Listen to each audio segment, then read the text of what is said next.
시청자 여러분 안녕하십니까? 경제계 주요 인사들을 만나보는 아시아경제TV 초대석입니다. 이 한국이 디스플레이 산업을 선도해 나가고 있지만 후발 국가의 추격으로 위기에 직면했다는 말이 나오고 있습니다. 이 위기 속에서 디스플레이 산업 발전을 위해 현장의 목소리를 청취하고 이를 정부에 전달하는 가교 역할을 하는 곳이 바로 한국 디스플레이 산업협회인데요. 그래서 오늘 한국 디스플레이 산업협회 서광현 부회장 모시고 이 디스플레이 산업 현황과 전망에 대해 이야기해 보겠습니다. 잠시 후에 뵙겠습니다.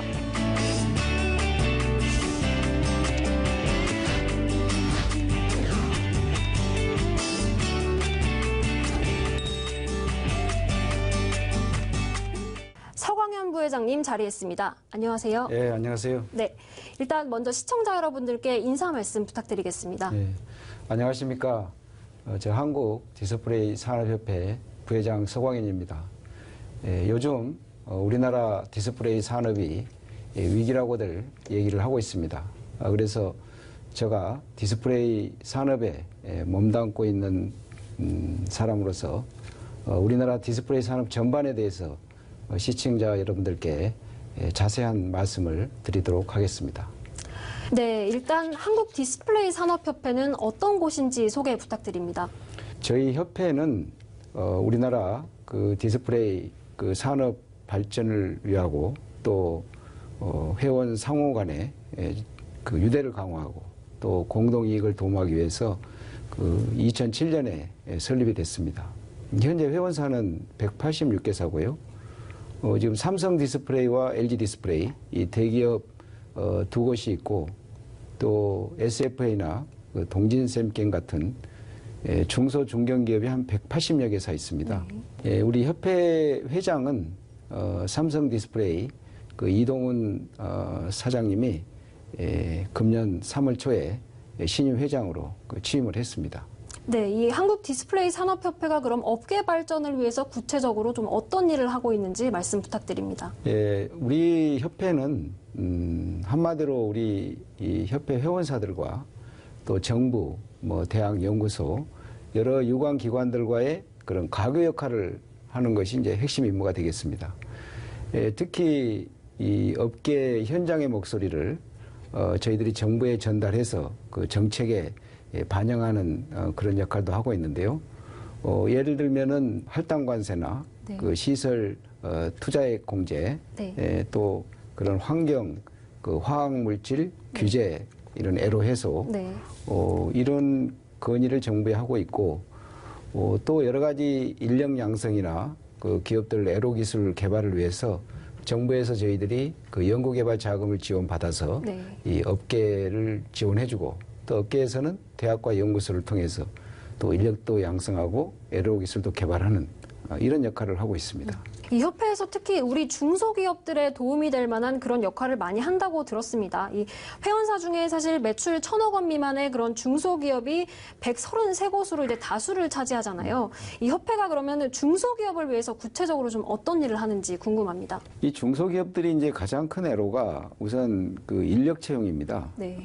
인력을 채용하고 또 유지하는 데 어려움이 많은데 특히 이제 중소기업들이 그 인력을 채용해가지고 좀 어느 정도 숙련이 되면은 또 좀 더 좋은 회사로 옮기는 경우가 많고 또 우리 그 중소기업들이 되게 지방에 소재하고 있어요. 네. 그래서 그 지방 기피 현상도 있고 또 중소기업들이다 보니까 급여나 네. 또 여러 가지 그 복지나 네. 인지도 이런 게 낮기 때문에 이직률이 그 상당히 높습니다. 그래서 이제 이 정부에서는 일단 우리가 대학하고 그 협력을 해서 네. 그 매년 석박사 인력을 한 30명 정도 그 양성을 해서 중소기업 고용과 연계를 시켜주고 있고 또 특히 금년부터는 저희가 고용노동부로부터 우리 협회가 그 훈련 센터로 지정을 받아서 네. 그 기업들의 그런 재직자나 그 신입사원 그런 교육 서비스를 제공해 주려고 그러고 특히 네. 그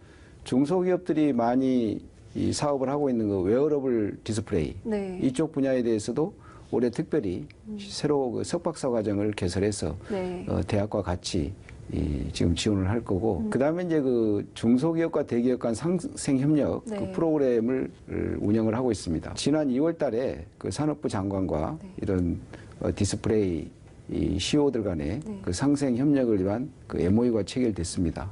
그래서 그거 일환으로 올해부터는 이 중소기업들이 이제 이런 새로운 기술이나 제품을 개발했을 때 네. 이거를 실제 검증을 해봐야 되기 때문에 그렇죠. 그래서 그 대기업의 그런 연구소 시설이나 생산 시설에서 직접 테스트하고 검증해 볼 수 있는 그런 서비스를 이제 올해부터 그 제공을 해줄 예정이고 중소기업, 중견기업, 대기업 네. 이런 데서 R&D 자금을 좀 조성을 하고 네. 또 정부가 50%를 내 가지고 그 어떤 중소기업들의 그런 애로 기술 이런 거를 개발할 수 있도록 또 지원도 해주고 있습니다. 협회에서 정말 많은 역할을 하고 있는데 이 부회장께서 작년 2월에 이제 디스플레이 협회 부회장으로 네. 취임을 하셨는데 그럼 이제 활동하신 지 한 1년이 조금 넘었네요. 그럼 1년 동안 좀 현장에 계시면서 느끼신 점이 많을 것 같아요. 좀 네. 어떤 게 있는지 말씀 부탁드릴게요. 저는 그 우리나라 디스플레이 산업이 그 세계 1등이라고 이렇게 알고 있었는데 와서 보니까 조금 내용이 다르더라고요. 지금 대기업이 하는 이 디스플레이 패널 산업은 우리나라가 세계 1등입니다. 네. 그렇지만 그 중소기업들이 하는 그런 생산 장비, 또 그런 부품, 또 그런 재료, 이거를 전후방 산업이라고 그러는데 네. 이런 전후방 산업은 우리나라가 지금 일본이 1등이고 미국이 2등, 독일이 3등, 한 우리나라가 한 4등 정도 되는 것 같아요. 네. 그래서 전후방 산업이 상당히 우리가 좀 뒤처져 있고 이제 이런 대기업들은 사실 디스플레이 공장을 하나 짓는데 한 7조 원, 8조 원의 돈이 드는데 물론 국산화된 장비를 국내에서 사기도 하지만 네. 하여튼 전 세계에서 가장 성능이 좋은 장비를 자기들이 구매를 해가지고 네. 세계 최고의 그런 디스플레이 품질 있는 패널을 생산하거든요. 네. 그렇다 보니까 결국 이런 중소기업이 하는 전후방 산업은 대기업이 육성하는 게 아니고 사실 이게 정부 책임입니다. 이것이 지금 제대로 그 지원이 안 되고 있다. 그래서 중국 같은 경우에는 네. 대기업이 하는 패널 산업이든 중소기업들이 하는 이런 이 부품 소재 산업이든 엄청난 지원을 해주고 있어요. 근데 우리나라 같은 경우는 지금 그렇지를 못하다. 그래서 2011년에 정부가 이 디스플레이 업계 기술 개발을 지원하기 위해서 한 270억 원 정도를 지원했어요. 근데 올해 지금 15억 원입니다. 네. 그래서 거의 5% 수준으로 이렇게 대폭 감소가 됐는데 그 원인이 이 디스플레이 산업이 세계 1위이기 때문에 네. 이제 더 이상 정부 지원이 필요 없다. 필요치 않느냐, 필요 없지 않느냐, 뭐 이런 인식이 있어서 우리 정부의 그런 인식 전환이 참 필요하구나. 그래서 앞으로 우리 협회가 이 구심점이 돼가지고 이런 중소기업들이 하는 이 디스플레이 전후방 산업에 대한 이런 특단의 대책이 필요하다는 것을 절실히 절감을 했습니다.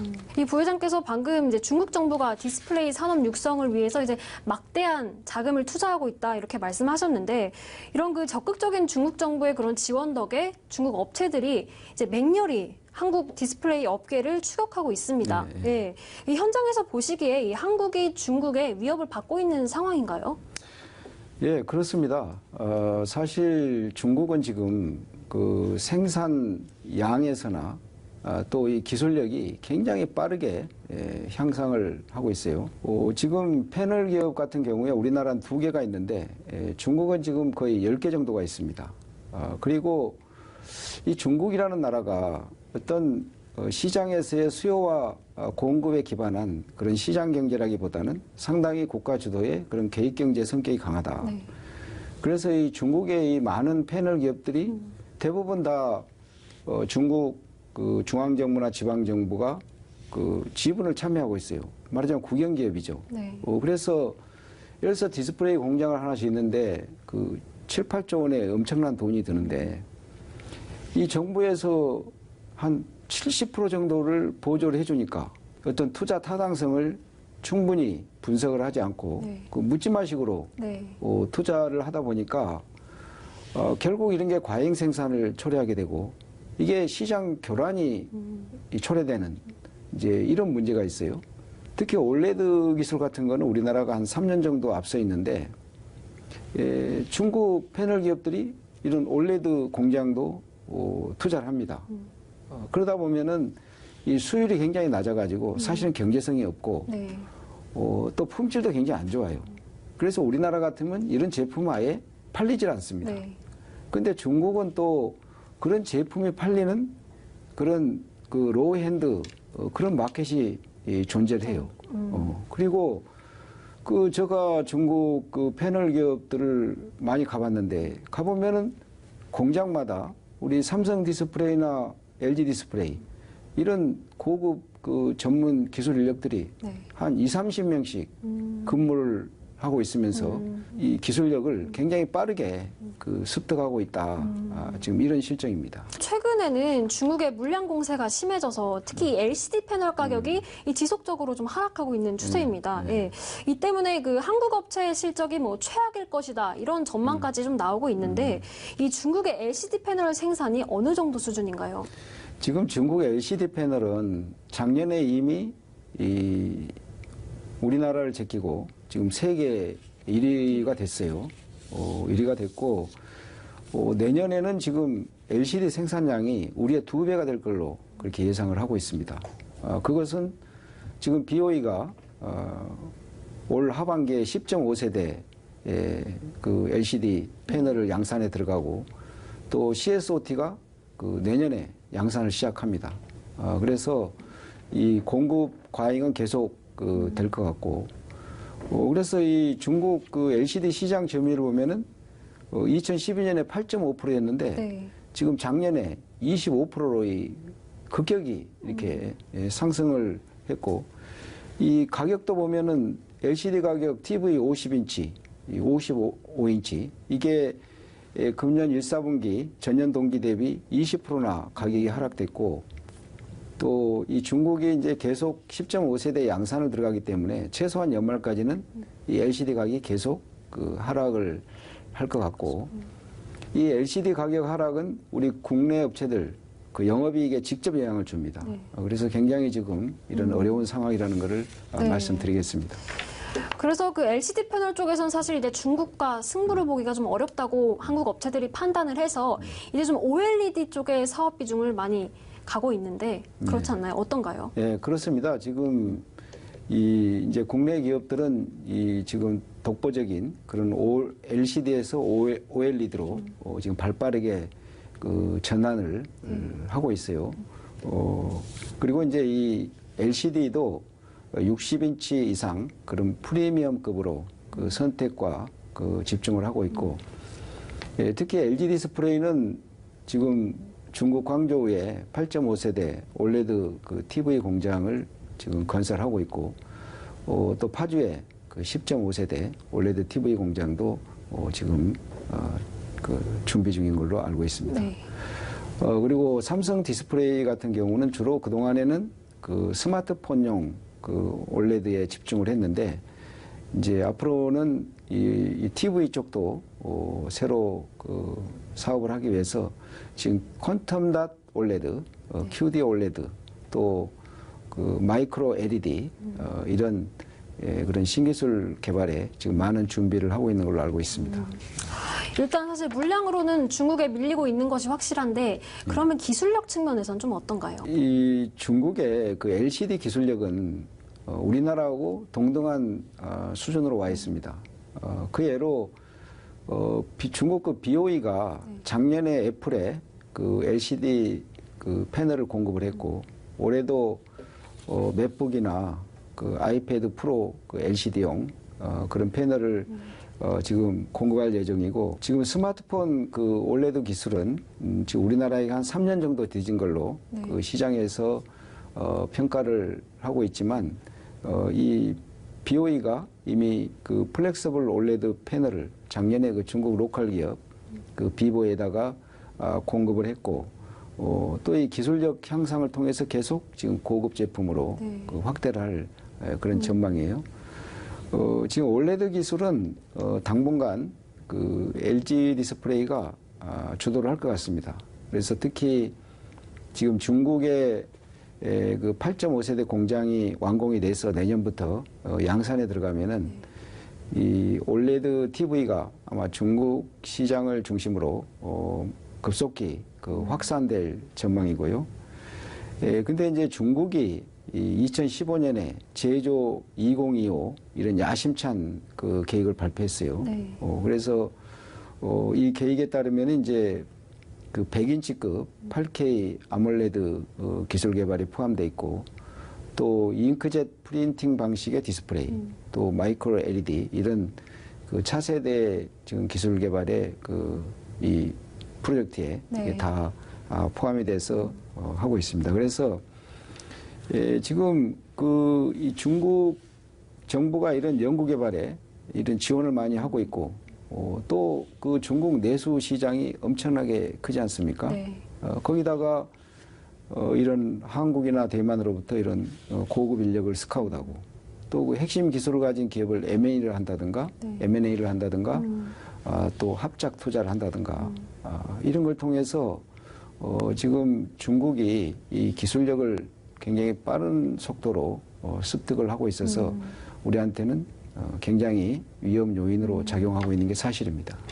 이 디스플레이 업계가 계속 힘든 상황에 놓이고 있는데 사실 그 어떤 위협 속에서도 경쟁국을 능가하는 좀 뛰어난 기술이 있다면 뭐 우려가 생기지 않을 것 같습니다. 그 현재 우리나라는 이제 디스플레이 업계에서 뭐 TV나 스마트폰용 디스플레이는 최고 수준이다라고 하고 있지만 사실 이 기존 시장에만 머무르면서 신시장 개척에 좀 미흡한 것 아니냐 이런 지적이 좀 나오잖아요. 그 부분은 좀 어떻게 생각하십니까? 예, 그 우리나라 디스플레이 히스토리를 보면은 이제 60년대 TV가 나오고 또 90년대 노트북, 그다음에 이제 2000년대 이 스마트폰이 나오면서 이 디스플레이 시장이 그 어떻게 보면 폭발적으로 그 성장을 해왔어요. 근데 이제 최근에 이렇게 4차 산업혁명이 진전되면서 이런 디스플레이도 좀 새로운 그런 패러다임에 주목할 필요가 있다. 그래서 그동안 대기업 중심의 이런 TV나 스마트폰, 노트북, PC 이런 데 좀 탈피를 해가지고 이 중소기업들도 할 수 있는 그런 다품종 맞춤형 그런 제품이나 시장을 그 개척할 그 필요가 있고 예를 들면은 그 디스플레이 액자나 또 디스플레이 앨범 또 그 웨어러블 디스플레이 이런 것들은 그 중소기업들이 하기에 굉장히 좋은 분야고, 그래서 이제 다만 이 패널을 중소기업들이 직접 생산할 수가 없기 때문에 중소기업들이 서로 모아서 어떤 대기업에 공동 주문을 해서 그런 맞춤형 패널을 공급받으면 이런 사업을 할 수 있다고 보고 있고, 이제 대기업들도 좀 더 이제는 새로운 그런 소비자 수요 창출이 필요하다. 예. 그래서 지금 이제 국내 패널 기업들이 열심히 지금 개발 내지는 출시를 하기 위해서 노력하고 있지만은 그런 그 폴더블 스마트폰 그리고 스마트 윈도우 뭐 햇빛이 나면은 빛을 자동으로 조절해주는 이런 스마트 윈도우나 또 증강현실, 가상현실 뭐 이런 인공지능을 활용한 그런 실감형 디스플레이 또 그 미래형 그 자율주행차에 들어가는 각종 디스플레이 이런 걸 통해서 그 새로운 그런 수요를 창출할 필요가 있고 또 장기적으로 보면은 그 잉크젯 방식이나 마이크로 LED 이런 방식의 그런 새로운 기술 개발도 개발해서 그 새로운 시장을 그 개척할 필요가 있다고 봅니다. 이 위기도 있고 한계도 있지만 이제 그럼에도 아직까지는 한국이 디스플레이 강국입니다. 이 부회장께서는 그럼 우리 디스플레이 산업의 경쟁력은 좀 어떻게 보시고 미래 전망은 좀 어떻게 생각하십니까? 지금 우리나라 디스플레이 그 경쟁력이나 생태계는 굉장히 좋습니다. 우선 세계 최고의 그런 패널 기업이 지금 한국에 있고 또 국산화율이 그 60%에 이르는 그런 장비 소재 부품 회사가 있어요. 그리고 이 반도체가 이 디스플레이 기술하고 굉장히 유사한 분야인데 우리나라가 또 반도체 강국 아닙니까? 그리고 이 전문 인력인데 지금 우리나라가 이 전문 인력들이 산업체, 대학 연구소에 많이 포진되어 있습니다. 그래서 이러한 그 우리나라에 좋은 그 생태계가 있기 때문에 또 그 올레드 그는 신기술을 세계에서 최초로 상용화해 가지고 지금 우리나라가 디스플레이 산업을 선도를 하고 있는데 앞으로 이런 산업체나 대학 연구소 정부가 이 협력을 해서 이런 좋은 생태계를 계속 발전해 나간다면 우리나라 디스플레이 산업의 장래는 매우 밝다. 저는 이렇게 생각을 하고 있습니다. 올해 디스플레이 업계가 힘들 것이란 전망이 좀 계속 나오고 있는데 그렇다면 디스플레이 협회가 올해 회원사들을 위해서 좀 어떤 활동을 할 계획인지 좀 소개를 해주십시오. 예, 우선 그 시설 투자에 대한 세액 공제인데요. 그 작년에 기획재정부에서 이 기업들의 그 투자를 촉진하기 위해서 그 디스플레이 올레드나 이런 신성장 기술에 투자를 할 경우에는 세액 공제를 하도록 그런 제도를 신설했습니다. 근데 이 조건이 너무 까다로워가지고 현재까지 우리 기업들이 한 번도 이런 세액 공제 혜택을 받지 못하고 있어요.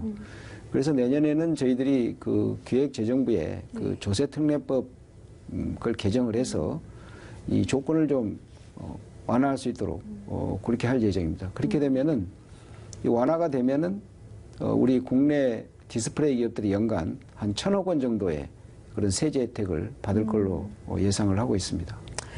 또 여기 뭐 환경 규제에 대한 업계 애로를 해소하기 위한 그 협회의 그런 계획도 있다고 들었는데 또 그거는 어떤 건가요? 예, 그 온실가스 감축 대응인데요. 지금 정부가 그 올해와 내년, 내후년 이 세 개년도 그 온실가스 배출 물량을 올해 배정을 합니다. 그래서 저희들은 우선 우리 그 디스플레이 업계가 그동안에 그 온실가스 감축을 위해서 굉장히 노력을 많이 했어요. 그래서 이 실적을 인정받는 게 굉장히 중요하고 또 배정을 할 때 그런 합리적인 그런 산정 기준이 될 수 있도록 그 저희들이 이 정부에 그런 건의 활동을 할 거고 그 다음에 이제 이 화학물질 규제 이게 지금 이제 디스플레이 패널을 생산하기 위해서는 이제 이 화학물질을 쓰고 있는데 이런 것들이 이제 그 인체에 굉장히 유해하지 않느냐. 그래서 일부 정치권에서 산업안전보건법을 개정을 해가지고 이 디스플레이 업체들이 사용하고 있는 그 화학물질을 공개해라. 이제 이런 개정안이 나왔어요. 근데 이것이 공개될 경우에는 사실은 그 기업의 기술 노하우가 다 노출될 수밖에 없는 네, 그렇죠. 그런 상황이고 또 전 세계적으로 이런 거를 공개하는 나라가 없고요. 그래서 저희들이 그 고용노동부에 건의를 해서 이거를 그 화학 물질에 대해서 영업 비밀로 표기를 하되 사전에 그 고용노동부의 승인을 받도록 그렇게 그 조정안이 이 법안 개정에 반영이 돼가지고 지금 국회 상임위에 계류돼 있는데 네. 아마 연내에 통과될 걸로 그렇게 생각을 합니다. 그럼 협회가 앞으로 좀 멀리 내다봤을 때 이 디스플레이 산업 발전을 위해서 반드시 추진하고자 하는 뭐 계획이 있을까요? 예, 저희들이 올해 꼭 해야 될 일이 디스플레이 장비 소재 부품 이런 전후방 산업에 관한 대규모 R&D 이 사업을 지금 산업부와 같이 그 추진을 하고 있습니다. 그래서 아까 말씀드렸듯이 우리나라가 패널 산업은 세계 1인데 네. 이런 장비 부품 소재 산업은 세계 한 4위 정도 된다고 했지 않습니까?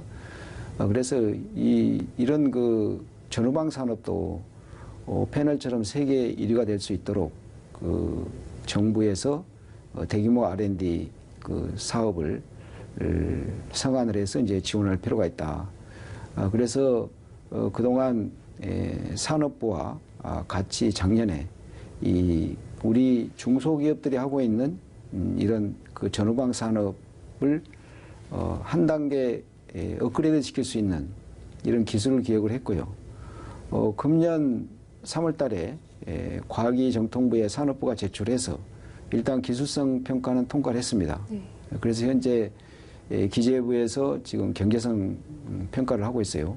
그래서 이 디스플레이 예타 사업이 통과될 수 있도록 하여튼 산업부하고 저희 협회가 협력을 해서 많은 노력을 하고 있고 반드시 이게 돼야 될 걸로 저는 그렇게 생각을 합니다. 네, 긴 시간 동안 말씀 감사합니다. 오늘 출연하시니까 좀 어떠셨나요? 예, 우리 디스플레이 업계 여러 가지 현안 사항들을 이렇게 시청자 여러분들께 직접 설명드릴 수 있는 기회가 돼서 굉장히 영광이고 또 시청자 여러분들께서 지금도 디스플레이를 통해서 우리 이 TV를 시청하고 있고 그래서 스마트폰과 더불어서 우리가 일상생활에서 제일 많이 접하는 게 디스플레이가 아닌가 생각합니다.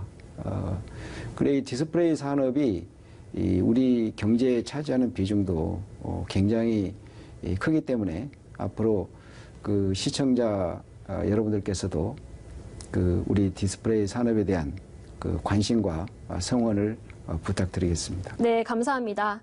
이 한국 디스플레이 산업이 당면한 위기와 전망까지 잘 들어봤습니다. 앞으로 협회가 우리 업계의 발전에 도움을 주는 역할을 하길 기대하겠습니다. 네, 아시아경제TV 초대석 이번 시간은 서광현 한국 디스플레이 산업협회 부회장과 함께했습니다. 시청해주신 여러분 감사합니다.